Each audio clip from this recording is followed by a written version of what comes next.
Hi guys, welcome back to my YouTube channel and welcome to all of you that are just joining for the first time. I hope you guys were blessed and you enjoyed my vlog from 2 weeks ago, which was the first official vlog for 2021, and if you haven't watched it yet, it's linked in this video right there, so I hope you will go and watch it. And for those of you that did watch it, you know that I left a little secret at the end, or a little surprise at the end, which was that I'm doing a giveaway. And now that giveaway is now live in my Instagram account, so please do go and check out that giveaway and the conditions and how to win, I guess, the giveaway if you are selected. But yes, I hope you guys will be encouraged to do so, and that whoever gets it will be blessed by the giveaway, but also encouraged because of the nature of the giveaway. But I'm not saying it anymore, you have to go and check it out on my Instagram page. But yes, so this one is a continuation of a vlog that I did quite a while ago.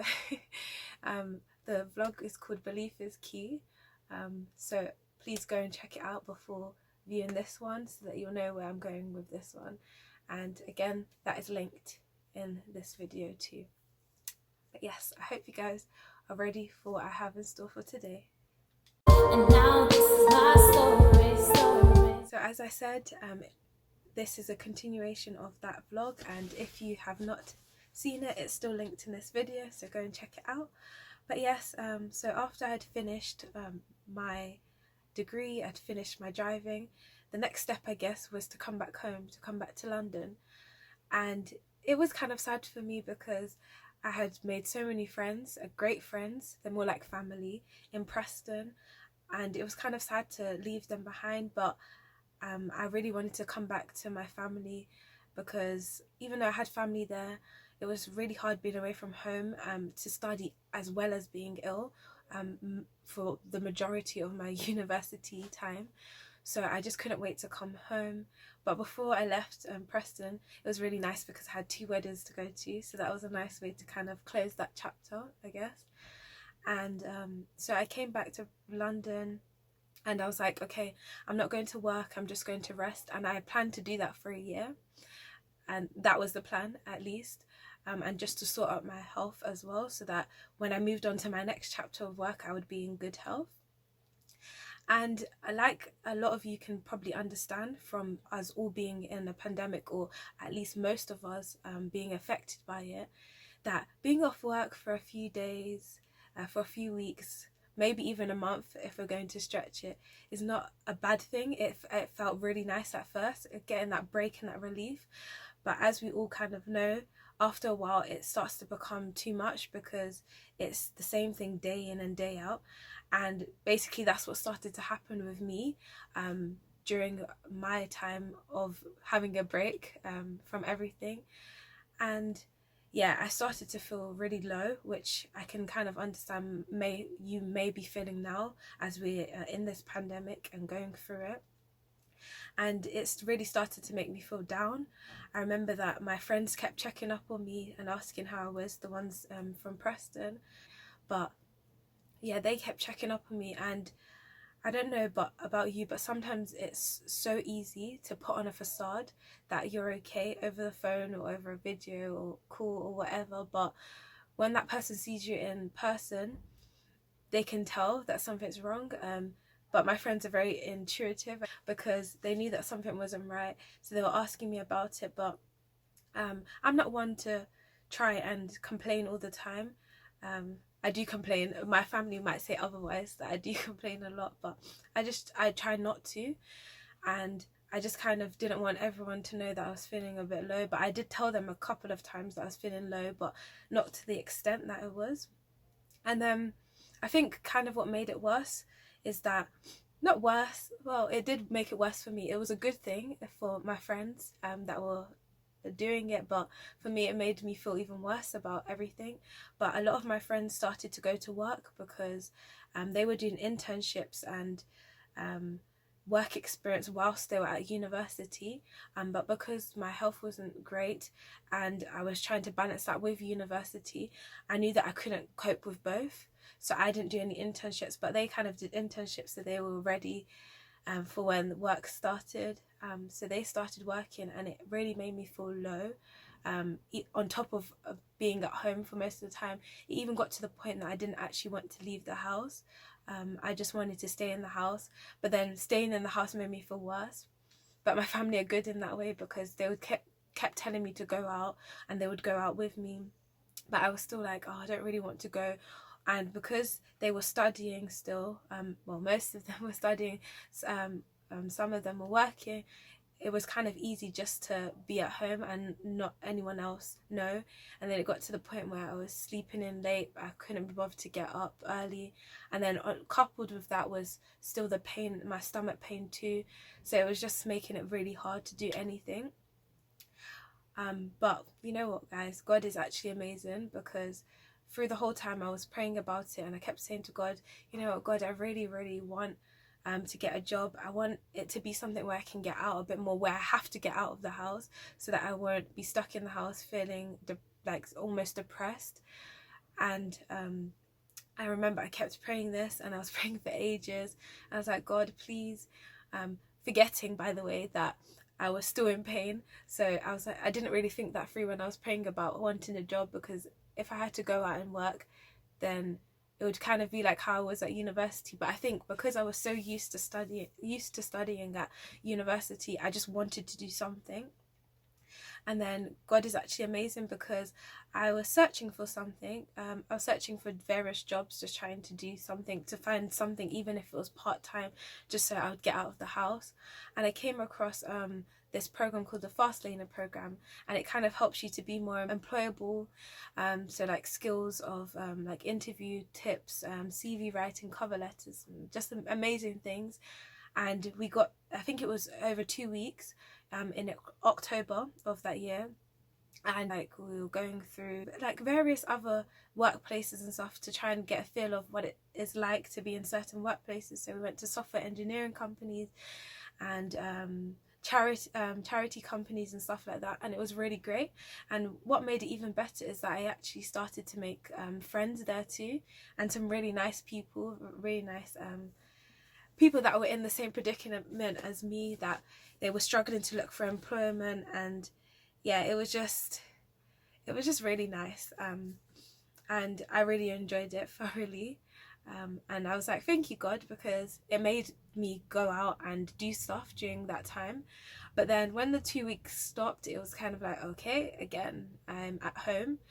And again, I was just kept praying and praying about it, because I was like, God, I don't want to fall into depression. I don't want to get so low that I can't do anything at all.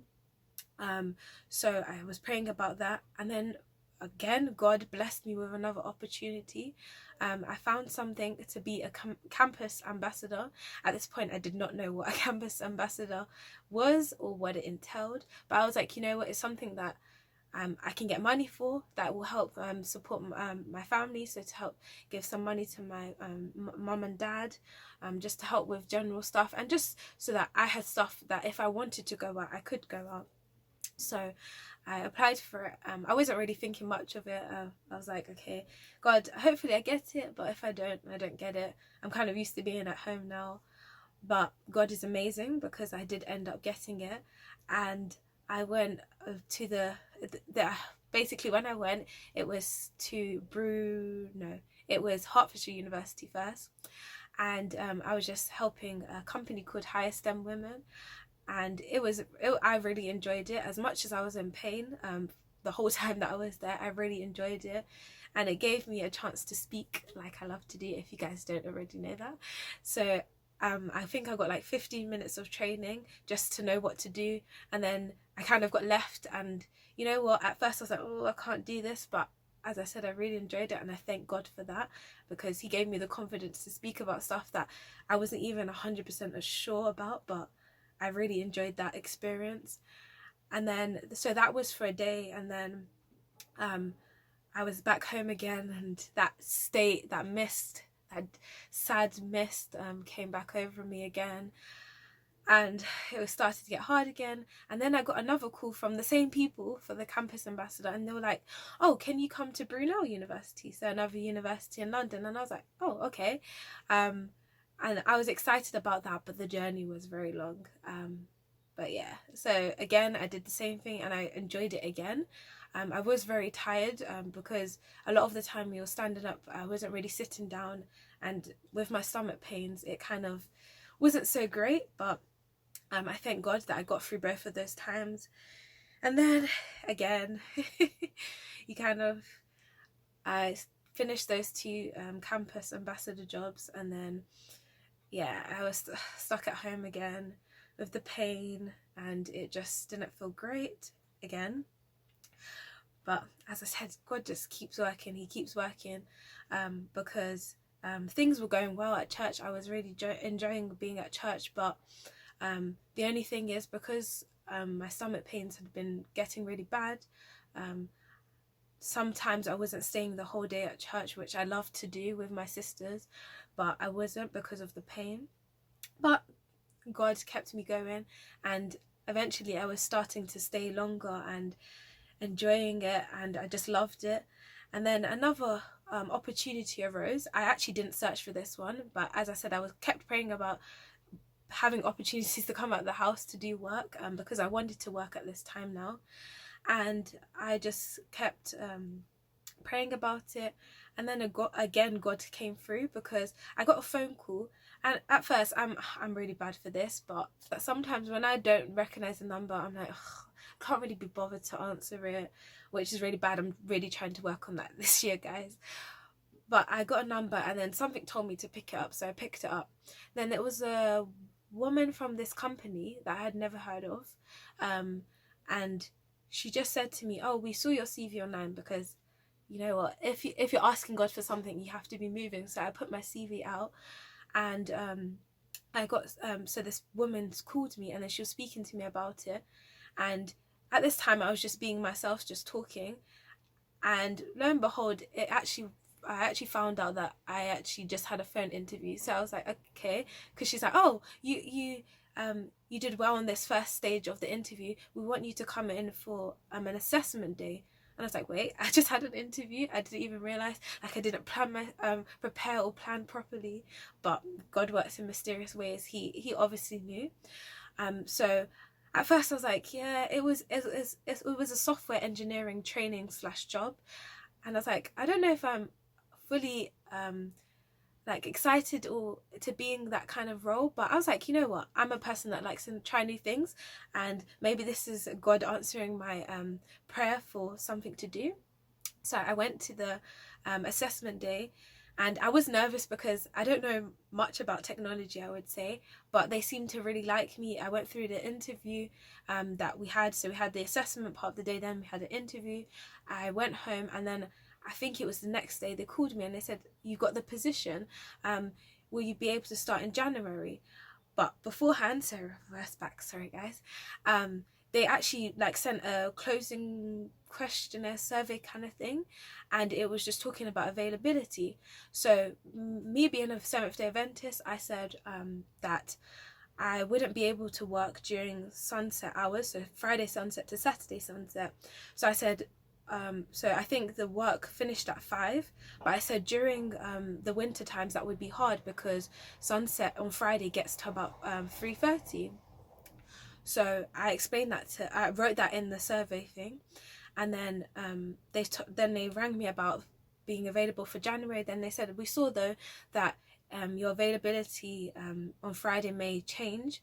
And then I said yes, and then I explained that I was Seventh-day Adventist, so I would need to leave earlier. So they said, "Oh, that would be fine on our behalf, but the people that you would be doing the software engineering for, so the different companies we would be working with, may not be so accepting, because they may require you to work longer than that." And I said, and then she said, "So would you rethink about keeping that, or keeping to not working during sunset, after sunset, I mean, sorry." And then I said, okay, she said, "I'll give you some time to think about it and then come back to me." At this time, I already knew that I was going to say, unless they changed their mind, I was already going to say no. My commitment to God is bigger, and I try very hard. I'm not always good at this, but when it comes to Sabbath and keeping Sabbath holy, my commitment is very big to God. So I kind of knew that I wasn't going to change my mind, but I said, okay, I'll pray on it, because if this is the job that God wants for me, then God's going to make a way. So I think that was the Friday. So over the weekend and everything, I was praying. I was asking my friends to pray for it, my family to pray for it, about it as well. And then she called me again, and then she said, "What's your decision?" And at the time, I was actually on the road, so yeah, it was kind of hard to have a conversation, but I wanted to have the conversation. So she said, "Have you changed your mind?" And I said, I'm really thankful for the position, but I'm not going to change my mind. This is something that I'm committed to, and so I won't be able to accept the role." And she said, "Oh, we're really sorry to hear that, but we'll keep you on books if you ever change your mind, because we really liked you as a candidate." And I said, "Thank you," and then I hung up. And at this time, I felt really good because I had stayed committed to God in keeping the Sabbath holy. But after a few days, I started to feel again low, because I was like, okay, God, so I don't understand why I was given the opportunity, and now it kind of feels like it's been snatched, and then I'm kind of in the same predicament that I was before. And that made me feel a bit like I was very happy. I was very happy that I stuck to it, and I said, you know what, I'm not going to break keeping the Sabbath holy, and I'm going to be committed to God. But I felt like, God, like, what's happening? What did you give me the opportunity and then just take it away for some reason? I don't understand. And I was feeling really downhearted about that. But I kept praying about it. I kept talking to God about it. As I said, just be honest with God. So I kept saying to God, like, I don't understand why you would do that. Give me something good. Well, that's something that seemed good, and then take it away. But I can now recognize why God did that. And I kind of, looking back, I can kind of think and be like, okay, God, I feel like I didn't really want to do that kind of job anyway. I wasn't really interested in it. So maybe I would have just ended up doing it if I'd gotten it and then be unhappy and maybe not even feel very fulfilled. So maybe that's why, I don't know, or maybe I would have really enjoyed it. But I'm learning now to trust God when it comes to Him taking away something that seems good. But anyway, at the time, that wasn't always what I was thinking. So I just kept praying about it, praying about having an opportunity to do something, and something that I would love, something that wouldn't interfere with Sabbath, and I would be able to keep Sabbath holy. So I was praying about that. As I said, life at church was going well.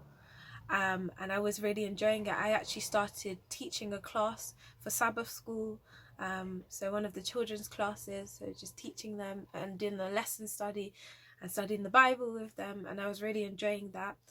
And then God again, amazing, works amazingly, because God was definitely hearing my prayer, and He already knew He was answering, because then I got approached by someone at church. I didn't know them very well, but I kind of know them a bit better now. And they said, my child is doing GCSE chemistry, and I would like if you wouldn't mind helping them with their chemistry. So I was like, at first I was like, God, I've never done tutoring before. I've never done GCSE chemistry tutoring, but it's something that I've passed my degree in. It's something that I'm very happy to do. So I was really excited about it. So I just said, okay, I'm going to just do it. So I started tutoring this girl that went to my church. I started tutoring her chemistry, and you know what? I really enjoyed it, and I loved tutoring her. We were meeting in person, so we'd go. First, we were going to meet at church, but then I can't remember why we didn't meet at church, so we started meeting at the library, and every time I kept praying, I said, God, you know what, I can't do this, but I know that if you've blessed, you're the one that has brought this woman to me to tutor her daughter, then I know you're going to work in it. So I was just trusting God in that, and I just thank God up until this point, because like I had never done tutoring before, but it just flowed very really well, and she was enjoying it, I was enjoying it. Well, I hope she was enjoying it. But and it even came to the point that once when we were at church, she came up to me and she told me that so she hadn't been doing very well in her chemistry lessons, but she actually came up to me that one day at church, and I remember this, and it just made me smile so much and just thank God so much. she said to me, Chelsea, guess what? I got the highest mark in my chemistry test that we did in school. And I was like, what? And then she's like, yeah, I did. And they were really surprised. They were like, how did you get the highest mark? Because she had been doing so badly. And then she said, I'm getting tutoring for it. And guys, I can't even explain how thankful I was to God, because I was like, God, I did not know how to tutor. I've never done tutoring in my life. To do GCSE chemistry, I was a bit scared about it, because even though I probably could do GCSE chemistry, can I teach it to someone else? I didn't think I could, but God showed me otherwise. And just hearing that and hearing how excited she was and how she was progressing and she was doing so well in it, I was so thankful to God for it. And it reminded me of this verse taken from Romans 8 and verse 32. And it says, "He who did not spare his own son, but delivered him up for us all, how shall he not with him also freely give us all things?" And the reason why I love this is because it reminds us that God is willing to give us things. He is willing to bless us. And I kept praying and praying about getting a job, and God blessed me with multiple jobs or / job opportunities. First the campus ambassador job, then being able to go to that software engineering interview, then the tutoring job. And God is just so amazing. He freely gives. And the bit that I love is that it reminds us that he was willing to give us all, that he even gave up his only son for us to have the gift of salvation, to have the chance of the gift of salvation, to be saved. So if he is able and willing and did this for us, why wouldn't he be willing to do so much more for us? If he was willing to give up his son, there's so much he will be willing to give us. We just have to ask for it, and we have to believe that he is going to give it to us. So I just want to encourage you, if there's something that you are stressed about, if there's something that you're really struggling with, especially during this time, and it could even be a job like it was for me, because unfortunately I know loads of people have lost jobs during this pandemic. So if it's even a job that you're after, if it's help with finances, if it's help with your family and getting through, if it's help with not only job losses but losing loved ones, whatever it is, take it to God, because God is willing to give. It says that he really gives us all things. If he did not even spare his son, then you know that he will not withhold anything good from you, but that he will answer. And as I always say, God does not always answer the way that you expect, because I thought that was it with the software engineering job. I was like, yes, God got me to this interview, God got me through the interview, and that's the job that I expected to have today. But God had other plans, and even though you do not fully understand them, eventually you will, and you'll realize that what God had in store for you, or what God has in store for you, is so much greater than what you were praying for, what you imagined, what you hoped for. And I can say that honesty was for me, because as much as, yes, the software engineering job may have paid well, I've never been one to be someone that cares largely about the money. I know I need money to survive, but I like to do stuff that I feel like I'm helping other people, things that I enjoy, and God knew that, and he helped me to do so much more through tutoring than I would have ever done probably with software engineering. And that could be the case for you too. So whatever it is, ask God, because he freely gives. So I hope you guys were encouraged by this message, to just ask, to not be afraid to ask God for anything. And he will freely give. He knows what's best, so he will do it with all his wisdom, but he freely gives us all things. If he did not spare his son, he will not withhold anything from us, as I said before. But yes, I hope you guys were blessed and encouraged by this, and I pray that you will join me for the next vlog, which is where stuff starts to go rocky again. I told you guys, every time something goes well, something starts to happen again, but God is faithful through it all. So I hope you guys will join me for that, and that if you haven't watched any of my videos already, that you'll go to my channel and you'll watch them, you'll subscribe if you haven't already. And yes, I will see you for the next one. Bye guys.